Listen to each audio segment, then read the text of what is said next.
La nature est jalouse de sa beauté. Elle en fait un mystère que l'homme a toujours voulu pénétrer.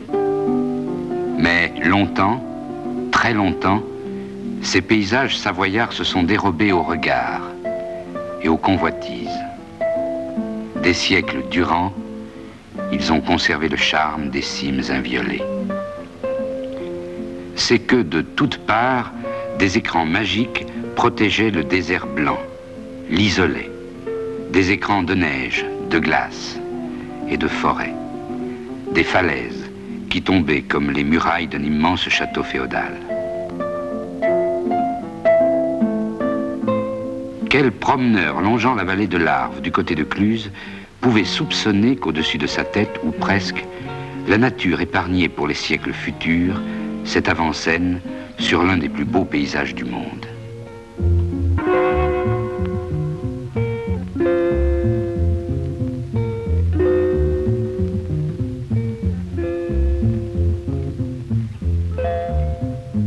Il fallait, pour découvrir Flaine et son site, la foi de l'inventeur ou celle du poète.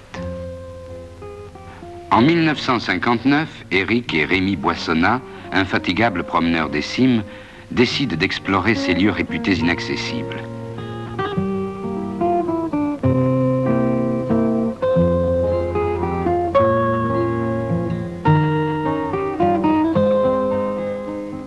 Les routes, les sentiers même, se terminent au carreau d'Arrache. Au-delà, c'est la montagne à l'état brut, l'escalade aventureuse. Mais l'effort et les dangers bravés sont largement compensés par la joie de la découverte. Le site se révèle en effet exceptionnel, prédestiné. Il concilie dans la beauté les impératifs généralement contradictoires d'une station de sport d'hiver. Alors, pourquoi ne pas l'ouvrir au public ? Pourquoi, tout en respectant les charmes dont la nature l'a si harmonieusement doté, ne pas faire de ce lieu désertique un point de rencontre entre l'homme et la montagne? La vocation de Flaine est née, elle va s'affirmer dans l'éclosion d'une immense fleur de ciment, de verre et d'acier.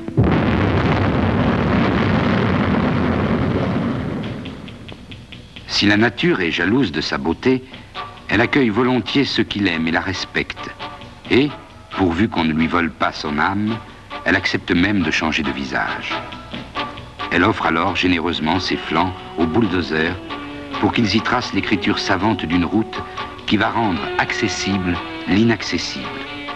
Plus de 16 kilomètres sont ainsi taillés dans la roche. Et tout au bout, la porte du désert blanc va pouvoir s'entrouvrir.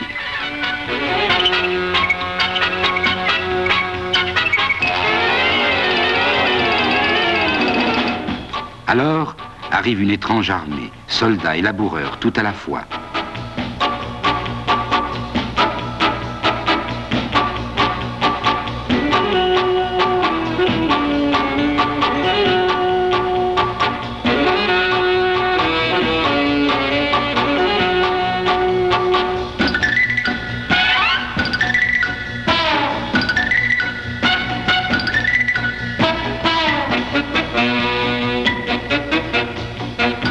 Première mission, installer les remontées mécaniques.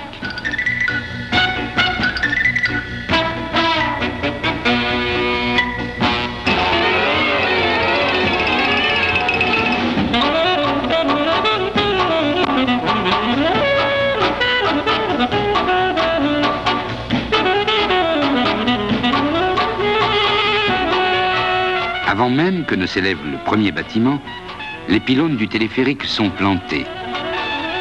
Le câble est mis sous tension. La station de la gare terminale est édifiée. La cabine, enfin, est installée, qui, en 6 minutes, transportera 60 personnes de 1600 à 2500 mètres d'altitude au désert blanc de Platée.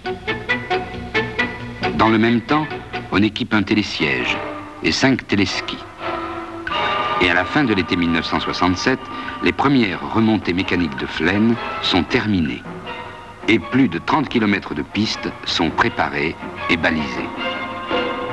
En bas, c'est-à-dire à 1600 mètres, La géométrie rassurante des échafaudages et le mouvement frénétique des grues donnaient une singulière consistance à la vision née quelques années plus tôt le long des pentes désertiques. On creusait, sous la future station, des galeries techniques qui concentraient en une seule voie toutes les conduites d'eau, de gaz, d'électricité, de téléphone et de télévision. La nature devait être épargnée au maximum et tout ce qui pouvait l'offusquer disparaissait sous terre.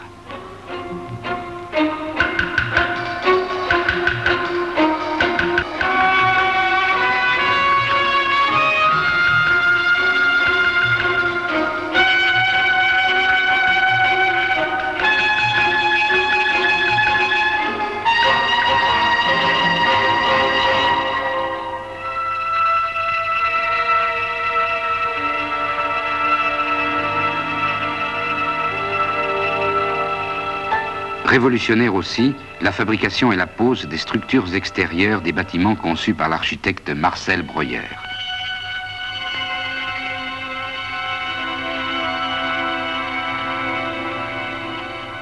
Pour sauvegarder la nature et respecter les lignes directrices du relief, Marcel Breuer a imaginé un jeu de pans coupés qui donneront aux façades force, vie et variété.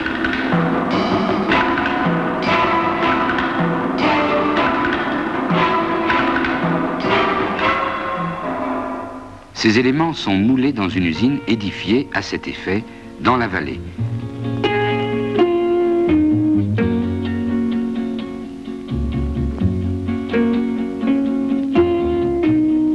Et ils sont transportés jusqu'au chantier par un téléphérique spécialement construit, lui aussi.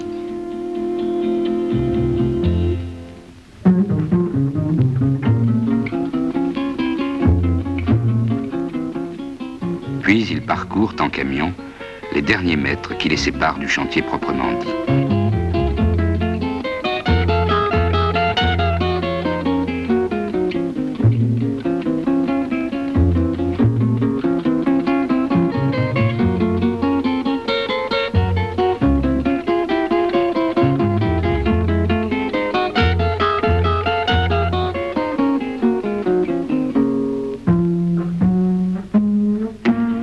Le rêve se dessine cette fois en relief.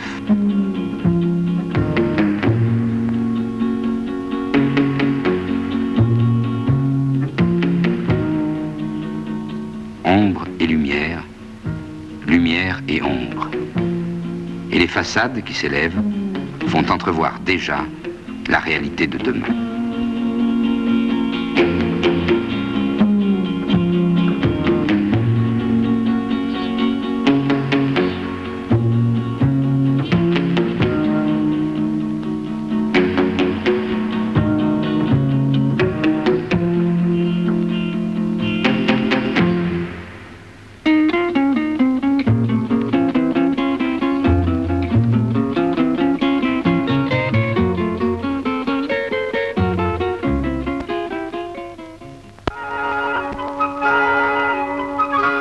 L'automne 1967 est arrivé, les officiels aussi, et les journalistes qui ont débarqué à l'aube pour assister à l'inauguration du téléphérique. Cette cérémonie est bien plus qu'un symbole. Si elle ouvre toute grande la porte du désert blanc, elle sanctionne aussi une réussite technique, un pari gagné contre le temps. La première partie de l'opération Flaine est terminée, créée autour de la future station un réseau de remontées mécaniques qui donneront la priorité aux véritables sportifs.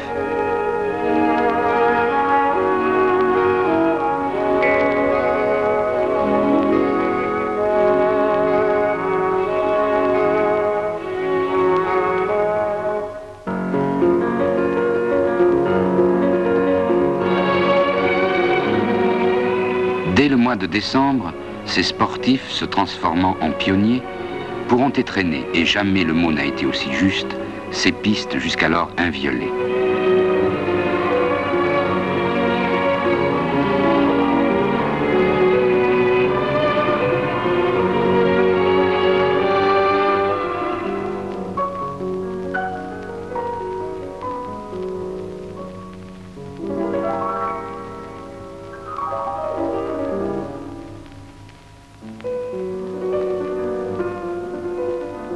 À travers eux, Flaine surgit de sa propre projection dans le futur.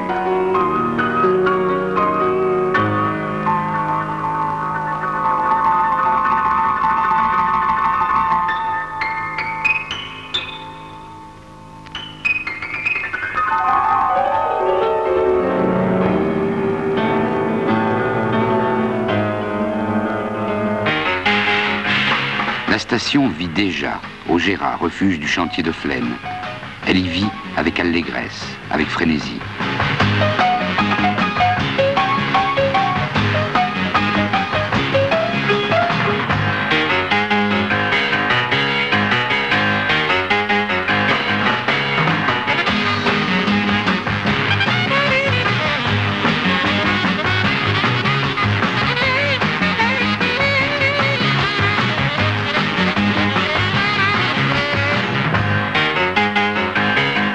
Son avenir se reflète dans le présent d'une nuit de Noël, à travers le rideau de neige, au-delà de la fantasmagorie des lumières.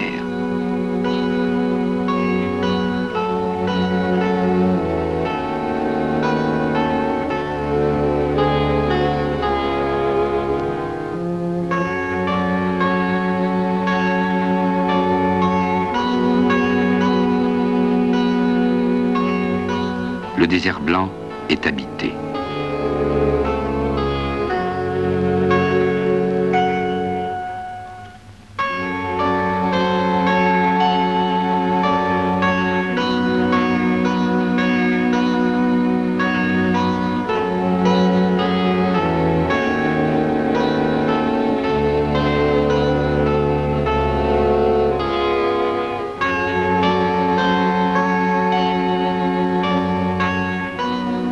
Et même lorsque tout dort, le ratraque, à l'incessant va-et-vient, prépare pour le lendemain des pistes toutes neuves.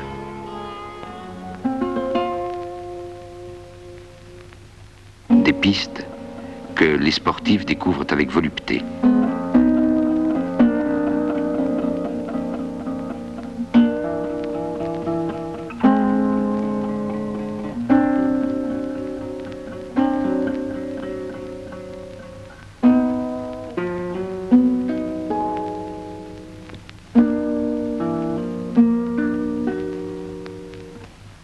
« 60 kilomètres en tout qui s'offrent aux promeneurs, aux débutants, aux skieurs avertis et aux champions de classe olympique. »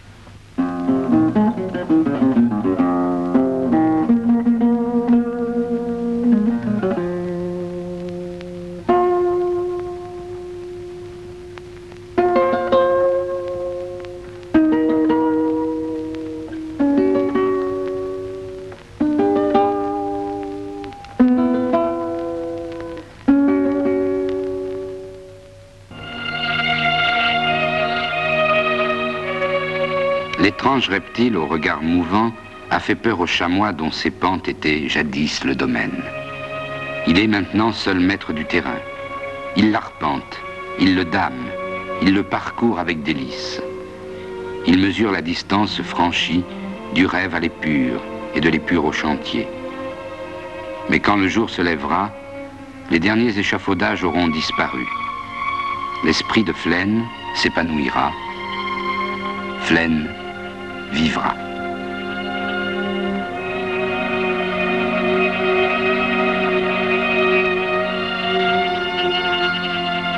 Et la nuit s'est dissipée et l'aube s'est levée. À présent, Flaine vit sur ces pistes qui s'allongent chaque jour davantage pour dépasser les 100 km en 1971, sur ces pistes où le sport reprend à tout jamais ses droits.